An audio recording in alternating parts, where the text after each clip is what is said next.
Everything got transferred like it got sold, right? So we had a lot of taxes. Oh my gosh. And so that was the first thing that I did differently. Is it even possible to buy real estate in California?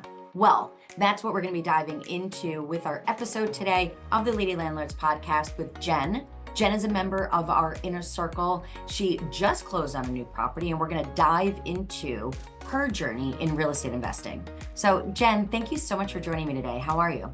Doing great. Thanks for having me. Of course. I would love if you could just start off just by sharing a little bit about who Jen, the woman, is before real estate. Can you just introduce yourself to our audience for me? Of course. So my name's Jen. I am a mother of a almost 6-year-old next week. And I have my own business where I work in adolescent health and work with parents and kids and that sort of thing. And I've had that career for a long time. I am a wife and I like hiking and enjoying going camping and traveling and things like that with my family. Thank you. I find what you do for a living so interesting.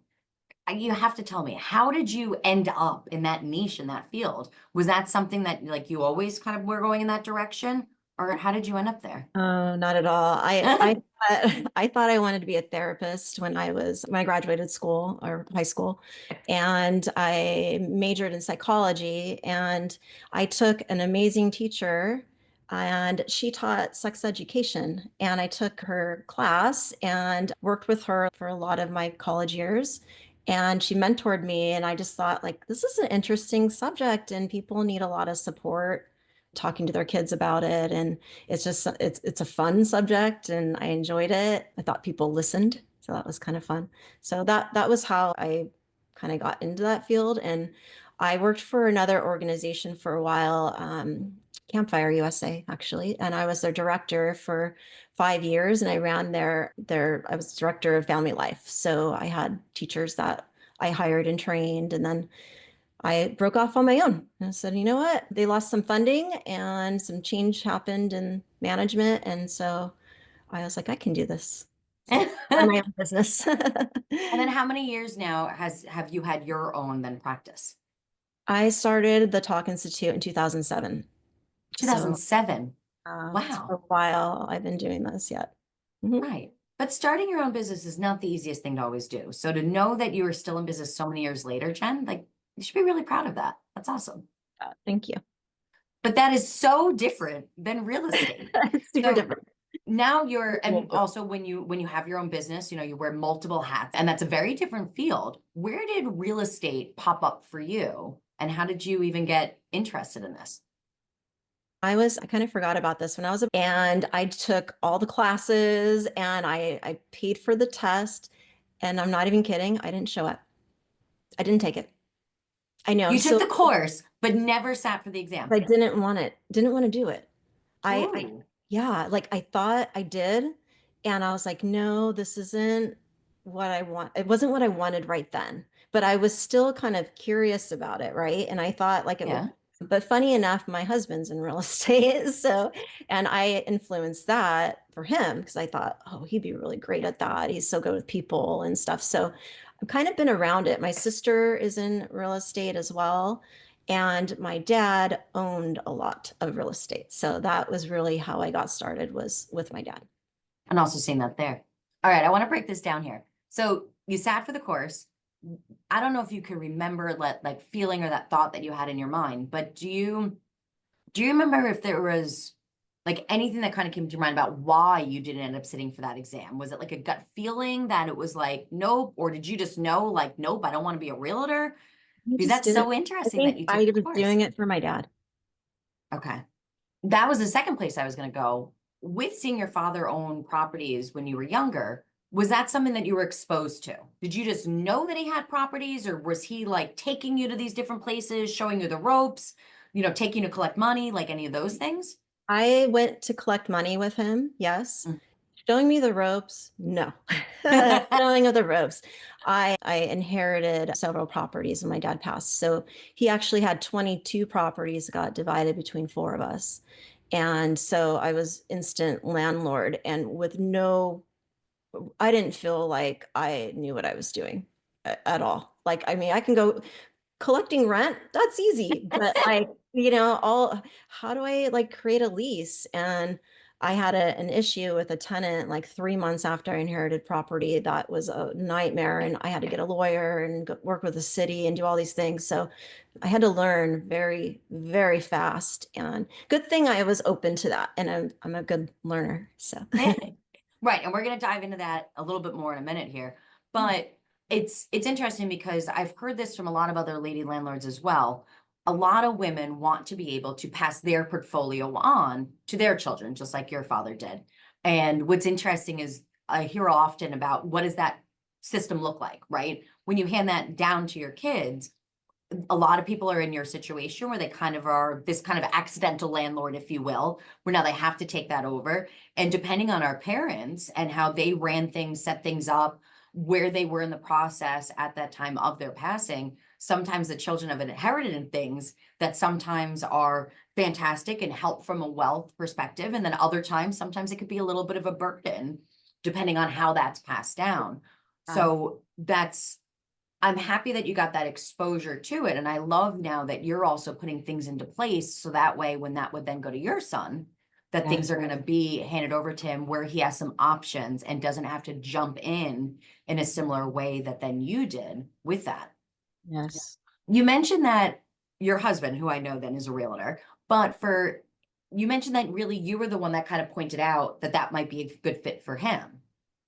Was that around the time that you were taking courses? Did you meet your husband back then, or was that more recent? We've been together, it'll be 11 years in January. So no, that was way before. Okay, Yeah, gotcha, yeah. But it was gotcha. something like he had a transition in his occupation, like he was laid off. So he was like, what do I do? And as Right. we were kind of exploring together, that was something that I had mentioned I thought he might enjoy. So that's what he did. Cool. That's what he turned out to do. I think also if someone's gone through being laid off or finding an industry that maybe they weren't really happy with, I do see the appeal also from a real estate perspective. To be a realtor, you're really creating your own book of business, right? You have a lot more control than once again, just kind of being a cog in the wheel at a different company. So Mhm. hopefully that also helped him say, this was something that he could build and really kind of also create there. So that's really cool that just real estate seems like it was always just in the periphery for you in a certain way. What was it like then taking over that portfolio? You mentioned a minute ago that you kind of had to jump in, that maybe you weren't shown the ropes, then you had a problem tenant, like kind of right at the beginning. Can you tell us more about that? Well, I'll even back up before I got the properties Yeah. because my sister and I were executors of my dad's estate. So we had to like everything and work together on that and figure out who's getting what and go through all just a lot of stuff with lawyers and things. So that was really hard. Yeah. Once we distributed and we all kind of knew what properties were going to be ours, two of my sisters sold everything. They didn't want the burden, right? Because it is a lot. It is a lot. Yeah. But what's funny is they grew up with their mom, and I'm like second marriage child. So for my dad and my sister Julie and I are. And so we kind of saw more of what my dad was doing and we're more comfortable with it, I think. So we kept everything. And we set things up a little differently. So unfortunately, when my dad put everything in just his name, so when it transferred, we all had to pay tax, like everything got transferred like it got sold, right? So we had a lot of taxes. Oh my gosh. And so that was the first thing that I did differently. Once I got those properties, I put them in an LLC and made sure when those properties transfer that they transfer in a way that is going to be a lot less of a tax burden for who Right. get that. So that That was a was that was huge. I love that when we started working together that you had the business structure, that you would talk to the appropriate parties and really thought of that.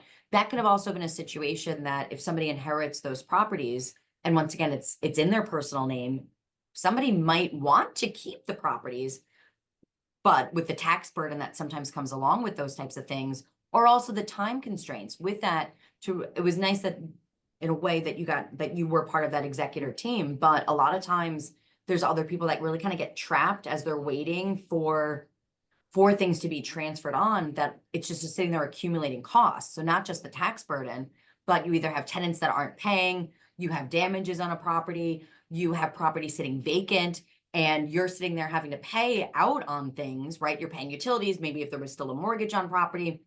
The person that's supposed to be inheriting this now all of a sudden is incurring all these costs in addition to a tax burden. I feel like for some people, unfortunately, the kids have to sell because they Yes. weren't prepared for Yeah. one, knowing what they were necessarily inheriting, or not also understanding that tax burden. So I am so happy that you had put that structure into place, and that was really one of the first things that you did. That's going to really help your son in the future. Yeah, that was definitely one of the first things that I did, because I learned a lot being the executor about even just trusts and stuff too, right? And how to set mine up, and what my dad did well and what could have been better written. So it was a little easier in the transition too. Right. So those are also things, like, as people are building their portfolios, I think it's really important to talk to someone, a trust attorney, about that, and make sure you get stuff set up properly so you don't lose a lot of this hard earned money that and equity and all the stuff that you've been working towards, that it gets passed on properly. Right. And we do have an episode for any of our listeners out there. Feel free to go listen to our episode about wills, trusts, estates, all of those different types of topics. But you need to speak to an attorney, because what Jen set up in her structure is different than what my structure is going to be, which is going to be different than everybody else's structure out there. So please make sure that you are talking to your attorneys and setting those processes up. So it sounds like the paperwork thing, and also you being the executor with your sister, you saw all those things firsthand of the problems that were kind of coming up with that. What was the next step that you had to do with this portfolio that now you took over? Learn. I went on a massive learning spree, and just, I mean, I found you, right? And I had some other people I was following and videos I was watching and stuff. And I felt so unprepared. Like, my sister had the real estate background, and I had forgotten all that. Like, whatever I crammed for that test it's gone. It's gone. So, Right. there was a lot of, I felt like there were a lot of things that she was privy to that, like, was super new to me. And there were times where I was like, oh my gosh, I just felt dumb. Like, gosh, I don't know this stuff. You just feel kind of like, and overwhelmed too. You're like, what are you talking about? Like, some of the terminology and stuff that was being thrown around with our accountant and things like that. Like, what's a step up in basis? I don't know what that is. Like, and my sister's like, oh yeah, I understand that. But that was like a new term to me, for example. Right. So there's Right. a lot of realizing how much I didn't know happened, and that Right. made me want to go learn, and that helped me have more confidence, and that was like a real reason why I signed up with coaching with you. Is I knew, if having you as a coach, like, to go and be able to be like, hey, what do you think about this, or how do I do this, and have you be at our fingertips, really literally at our fingertips, right, is Right. so helpful, because you do doubt yourself sometimes, and you're like, am I doing this right? Is this the right way? Is there another way? What does this mean? Like, you have so many questions when things are new, and it's Right. just it helps you move forward. If anyone feels like, if you get an analysis paralysis, right? That's you. Yeah. Get a coach. Just take Becky, because she's great, and Thank she's you. gonna walk you through that and hold your hand if you need it. Like, that's what's so great. Right. Well, I'm happy that you realize that, because unfortunately, we just don't get, like, there's no reason for you to come across certain terminology, certain names of things, to have certain conversations with your accountant. There was no reason for you to have ever done that before. Now, all of a sudden, you were kind of thrown in that position, and you had to kind of get through that learning curve, Jen, really quickly. That was something that it was just, now it was moving, and you had to really kind of you really had to educate yourself really quickly, because you're also making really big decisions at that point in time. And I feel like we don't get an education on investing or finances, or at least I didn't where I went to school, but a lot of people, we don't kind of have that. And it's great to have on the job training, but once again, we're talking, large dollar amounts, we're talking huge decisions that are really going to have an impact moving Mhm. forward. So it is really helpful to have somebody, regardless if it's me or somebody else, to have somebody that you can kind of go to ask those questions about, regardless of the analysis paralysis, the doubt, just from an educational perspective of like, what do these things mean? How do I navigate them? What is that supposed to look like? Yeah. That's kind of one whole bucket. Then the whole idea of, well, now I know this or I have the information about it, but I still don't know if I should be going left or right. Right. Those things that now say, well, how is this going to actually impact Jen and Jen's family now is an Mhm. entirely different kind of bucket beyond that. So I'm glad that you recognize that just getting some support Yes. would kind of help speed up that learning curve. Do you I would have remember? never bought that property as quickly as I did if you weren't in my corner. There's no way. I would have been way too timid about it. And, I inherited some properties, but I bought one on my own in October, like you said, my first property on my own. And that was a big deal for me. It's something I really wanted to do to put my own mark on, this legacy I'm leaving for my son. And it was just something I felt like I don't know, it was like a rite of passage a little bit. Like, okay, so now it's my turn to get something that I want to buy and not like, because I got body shops and like like a one body shop and I got two like repair shops like for cars. My dad was Snap-on tool salesman. So that was what he enjoyed, right? And I kept them, but like I would never probably go buy a garage. Like that's not my style.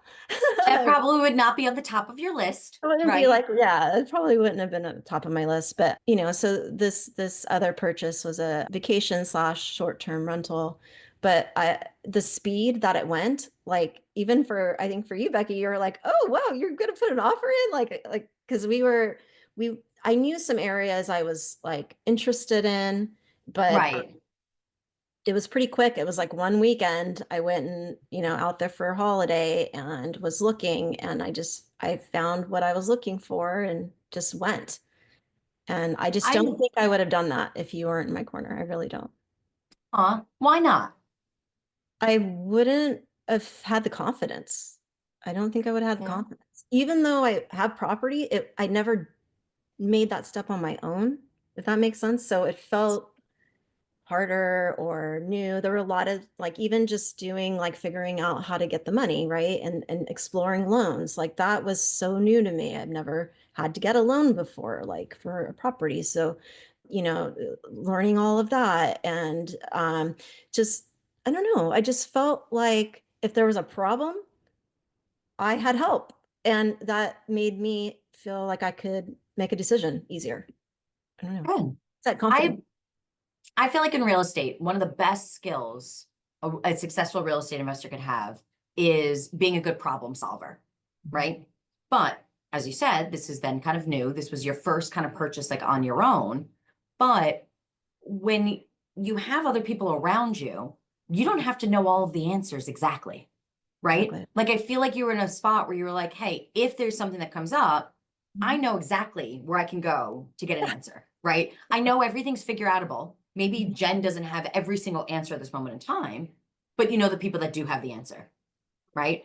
So I feel like you were able to because I felt like when we started working together, I felt like you kind of came in and we were in a little bit of an education space, right? You had a couple things going on with some of the garages. We had to kind of talk about like those situations.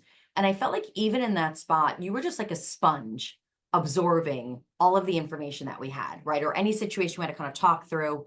And we always kind of did a check about also how did this feel for Jen, right? Before we kind of like move forward with decisions. And then I felt like I love the fact I remember that conversation we talked on like a Thursday or a Friday even. It must have been a Thursday because I think you were going out that weekend. And you were like, I'm just going to go look around. And we kind of came up with a plan of the two different kind of areas that you could have bought. We talked about pros and cons of the two of them. And I love the fact that when you came back after that weekend, that you had that confidence to say, yeah, I found the right one for me. We had a Mhm. general idea of what we were looking for. I just don't think I definitely was not expected for you to find it so quick. Yeah. So when you decided you wanted to move forward with then your own property, right? The first property that was now going to be Jen's portfolio and Jen's legacy that she was able to leave. Tell us about what the vision of this property was a little bit. Oh, I was ready to enjoy something with my family. So when my dad passed away, I inherited his boat And we have lots of memories on this boat. We had it for a long time because he had a house on the river. And we spent lots of holidays and summers there. And my sister's kids grew up on the river too, and went boating and skiing and, dirt bike riding and all that stuff. And I was thinking about, I feel like I don't have too much of a culture. I don't know, that sounds like a weird thing to say, I think, but I felt like I wanted to pass some sort of like memories, I guess, or Or like like a tradition. traditions. Yeah, there you go. That's the word. Traditions, right? I wanted to have like something that I experienced as a child. I wanted my son to have that experience too, because it was so memorable and fun camping and learning to ride things young. Yeah. And it makes you Yeah. more confident when you are ready to drive and stuff. And so that was kind of like something for me a little bit. I also can short-term rent this place, which is great to offset the cost because, loans are a little high right now, right? So we gotta offset things, and that's what was kind of neat too, is as you kind of planted the seed also of how to be more creative of other ways to rent things. So I have two garages at this house. I only need one. I needed one for the big tall boat. That was buying a garage that came with the house. Right. And so the second garage, I'm gonna lease this out, the garage out, and that's gonna help with some of the costs of like just maintenance of the home and utilities and HOA dues and stuff like that. So I'm excited about that. So it kind of reduced the cost of owning that. And then when we're not enjoying it, I can let other people enjoy the place too. So that'll help. Right. Yeah. I love the fact that I always talk about how we have to really think about like what our goals are and kind of start from there. And you made it very clear from the beginning that really what you wanted kind of in this next chapter for you was to be able to have those traditions, be able to pass those things on to your son, and really be able to have that family time the way that Yeah. you saw fit. But we still wanted to balance it with investing, right? Mhm. So most people would be saying like, no, I got to sacrifice. I just have to go and buy an investment property. That's where I have to start. That's what I have to be able to do. I love that you were able to see kind of outside the box and realize that there was a way to kind of satisfy both of those needs and desires by saying, I can still get the place that I can use. I can take my son there. I can take my family there and make those memories and start those traditions there, but also I can still use it to make some money and offset the costs of what's really important to me. Because technically you're making money from it, but then you're using that money so that way you get to have your tradition, which is to go to that specific house and go make those memories there. And right before you went out there, I remember us talking about that river and about there was the California side and then the Arizona side. Why don't you share a little bit of the description about how that river kind of works, what that area is like, and kind of the one side versus the other side? Because I love So how we're you walked me through it. Yeah, so we're talking about the Colorado River, and it dumps out into Lake Havasu before you get to the Parker Dam. Okay, so I'm on the California side of Lake Havasu. So they call it Havasu Lake, is kind of the like unincorporated name of the city, but it's technically Needles. Okay, so it's on the California side.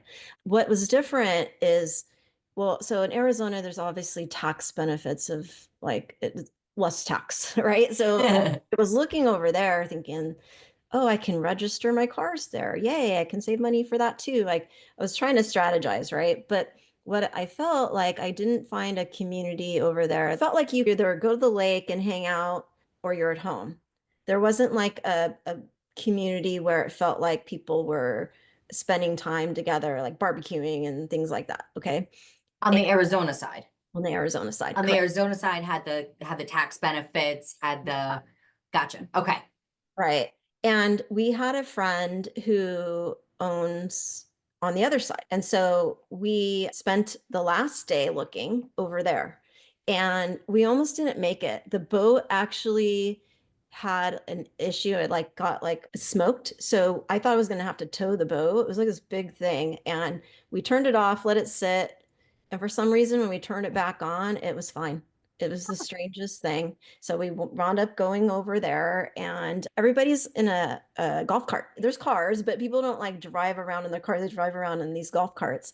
And there's a couple of communities. There's one that's like right on the lake, and then there's one that's like a little bit behind the road, but still lake views. And that's where I bought. And the reason I bought there is you can own the land because it's Indian land over there. And so most of the time you're leasing the land. And that Yeah. wasn't something I was interested in doing. So that was a factor that I considered. Right. Like I wouldn't have bought. I mean, it might work for somebody else, but for me, it wasn't I didn't want to do that. And Right. One of my mentors always says if you don't own the dirt, you so don't own the house. they're on the Right. So that's very much how I also kind of like think about things, right? Everybody kind of makes it work for them, but I agree with you there. Right, thank you. Yeah, I mean, somebody might not mind, but it made a difference to me. And what I loved is like this is mostly a vacation town. So there are some people who live there full time, but not a lot. So when people Right. kind of come in for summer and the holidays and things like that, and everyone like barbecues and there's like a recreation center with a pool and a bunch of amenities and things, and people hang out there and just like I spent a whole week there last week for Thanksgiving, which was so neat because I got to do a bunch for the house and also really like feel like I used it, and got to know some neighbors and there's a bunch of kids. So, my son's just running around and can I play with the kids across the street? And like we don't have that here at home. Like our neighbors Yeah. that way. And it was just so cool. I felt like so Oh, happy that I so this is the first time I'm hearing this and yeah. about your Thanksgiving week last week.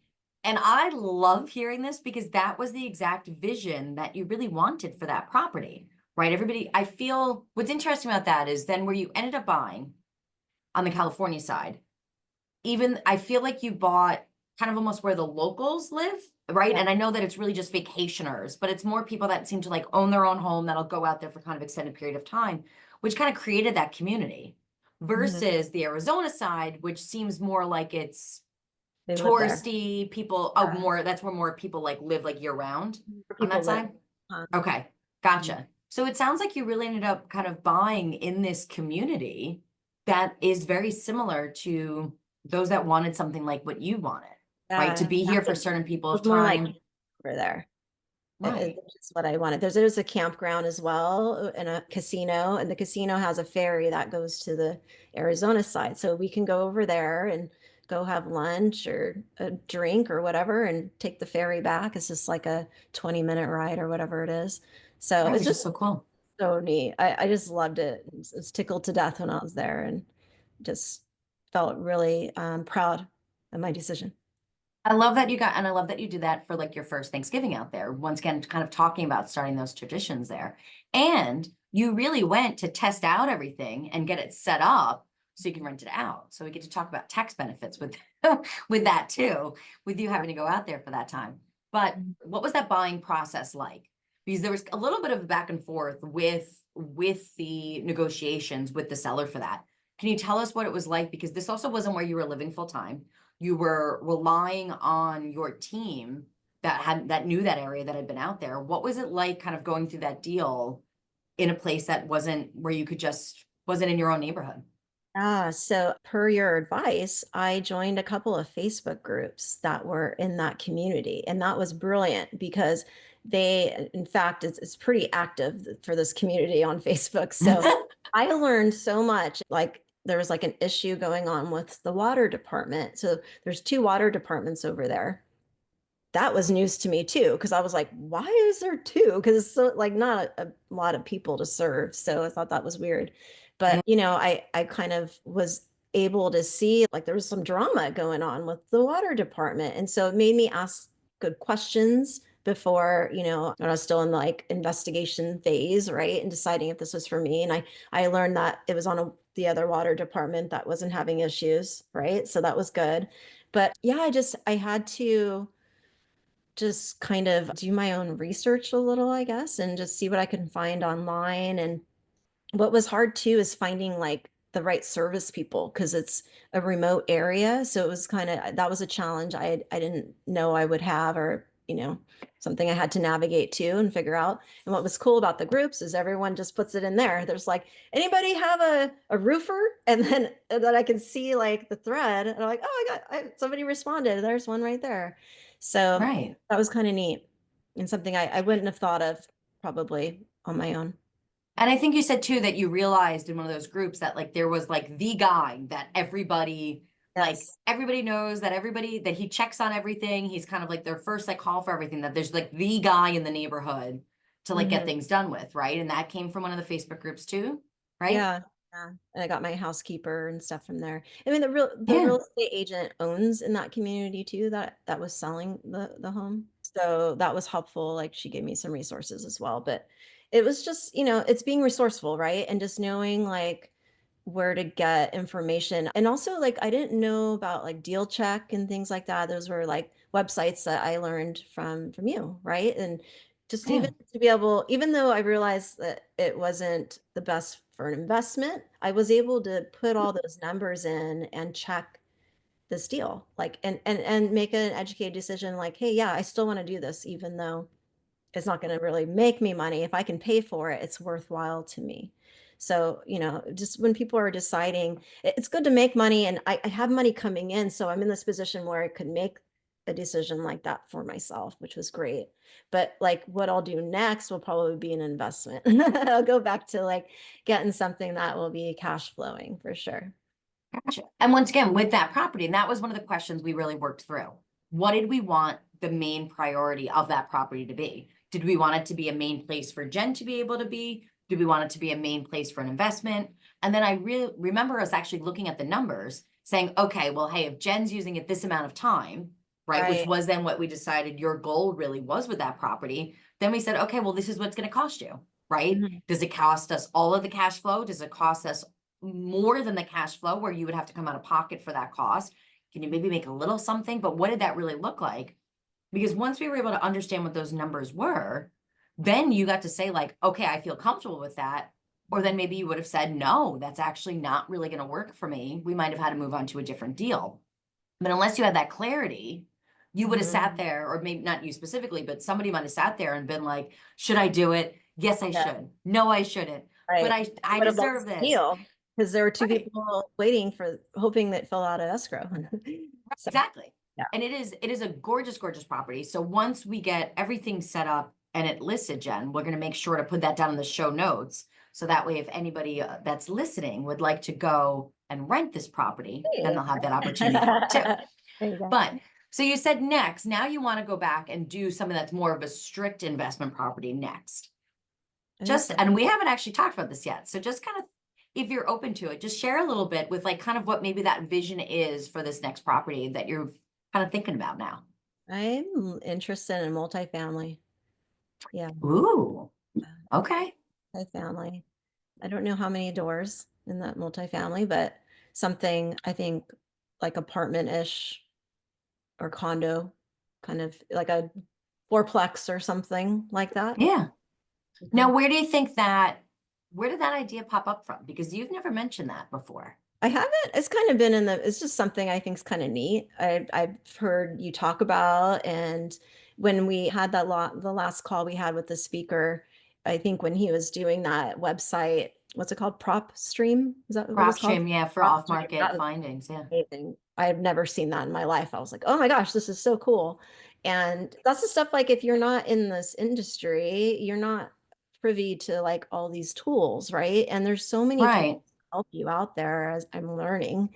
And so that's been kind of neat. And it makes it a lot easier to make decisions. Like even for the loan, I was able to see if I make how many extra payments I need to make to get like my loan to a tolerable amount I'm willing to spend, right? So that was kind of neat too, to be able to use those tools to see that what the numbers, how the numbers change and what you're like really paying for a property over time. Right.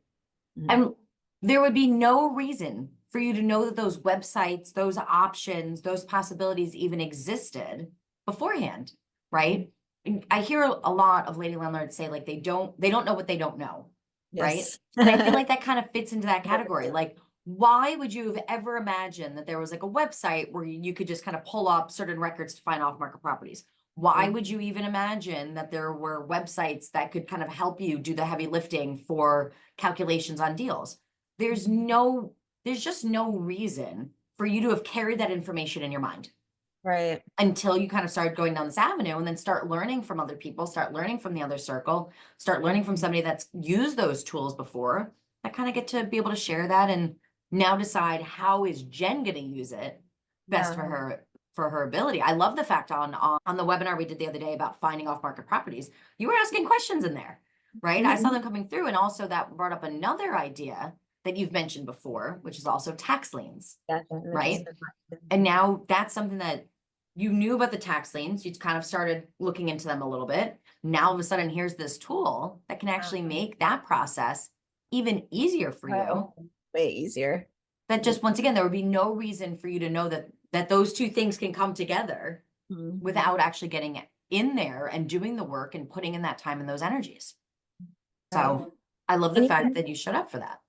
right. And you get a lot from the other members too, right? Because they're all everyone's kind of got their own path doing different things. So even if like you don't have a question on a call, I still try to go because I still learn things. Like there'll be somebody talking about something they're working on, and it might just plant a seed for you for something later, or it's something you've never thought about before and need to, right? Or should, or you're like, ooh, I like that. And like you said, you don't know what you don't know. And so sometimes just kind of listening into what other people are experiencing and going through can also kind of prepare you for things that could happen, for you as well.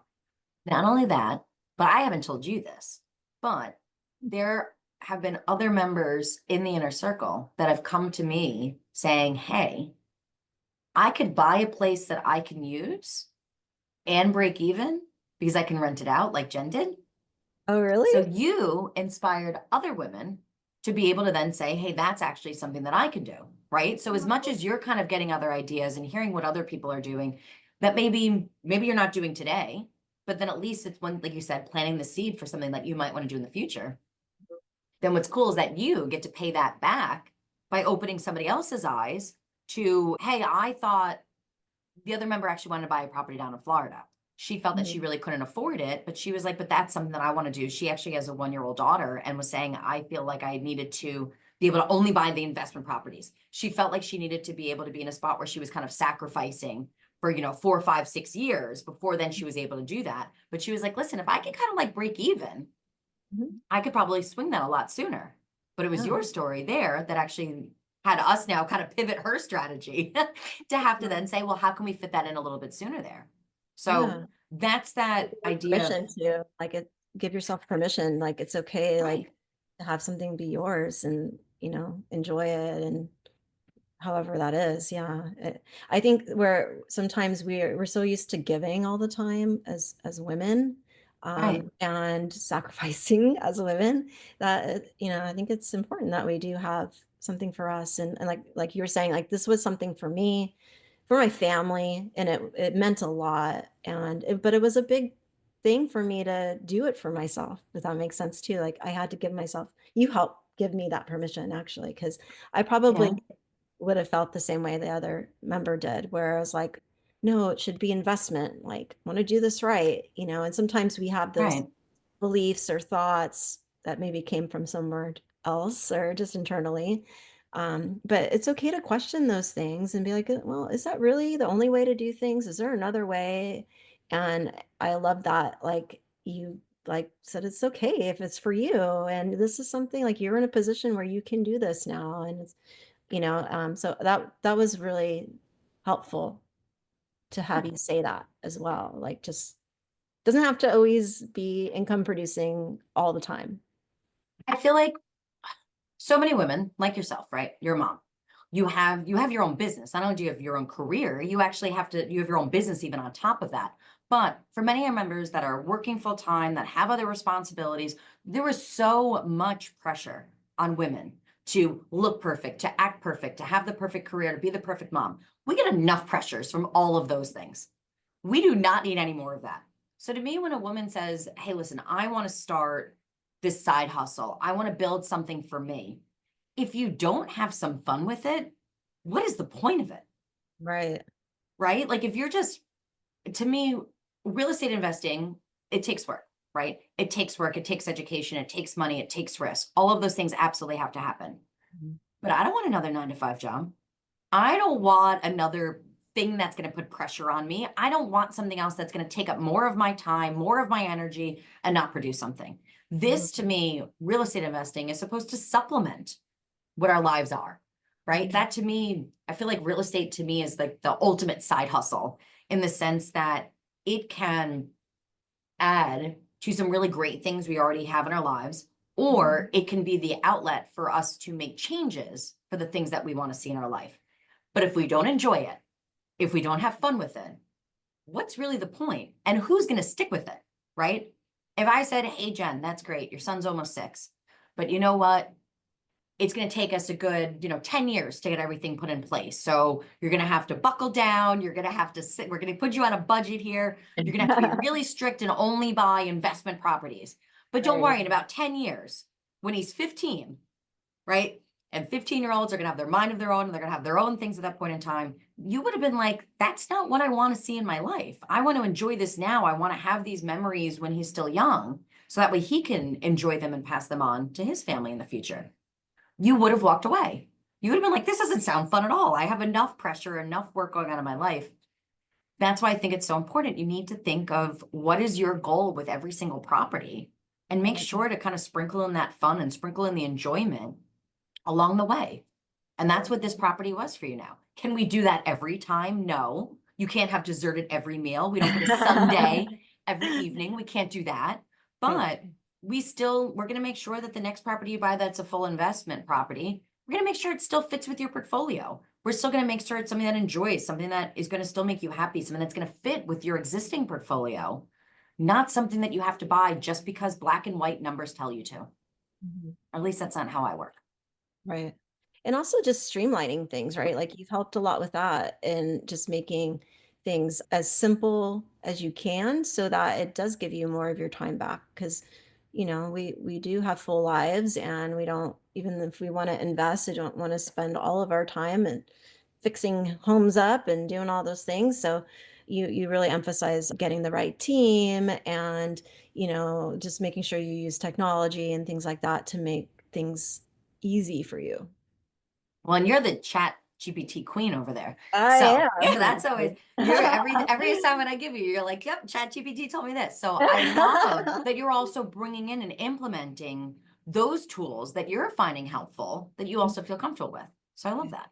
So last question I have for you today is, if you were speaking to another member of ours right now that was just sitting there being like, man, I so want to be able to buy a rental property. I don't know what to do. I don't know where to go. I'm kind of scared to do it.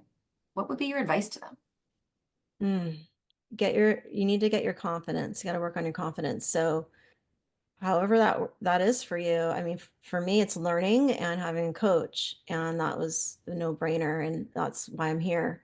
But however that looks for you, if it's getting the books or whatever, I think you just need to make sure you have the right information, and that will give you confidence to make your first step and, really dive into this, because you probably won't if you don't work on that piece. That's really important. Yeah. I agree with you, Jen. No, that was really well said. I feel like if someone has all the information in the world and understands how to do absolutely everything to a perfect T in real estate investing, but you're not confident to be able to use it, what's it really worth anyways? Right? So really well said. Thank you, Jen. I appreciate your time. I appreciate you sharing your story and your journey of what you've gone through. So thank you. Of course. For all of our listeners out there, please do make sure to hit that subscribe button so you do not miss the next episode of our Lady Landlords podcast. Also, I'm going to put down in the show notes the link to Jen's property. So if you are looking for a great vacation home, you can do that. And also, I'm going to drop the link. So if you would like to start to gain your confidence and want to join our monthly trainings, you will also have that information well. Otherwise, I will see you all back in the Lady Landlords Facebook group and next week for the next episode of the Lady Landlords podcast. Thank you for listening to the Lady Landlords podcast. If you're feeling stuck in your real estate investing journey, visit lady-landlords.com to book a 15-minute orientation call with me and see if you're ready to join our mentorship program. Or you can subscribe to our newsletter and join our Facebook group for exclusive real estate investing tips and offers. Invest with confidence. Become a Lady Landlord today.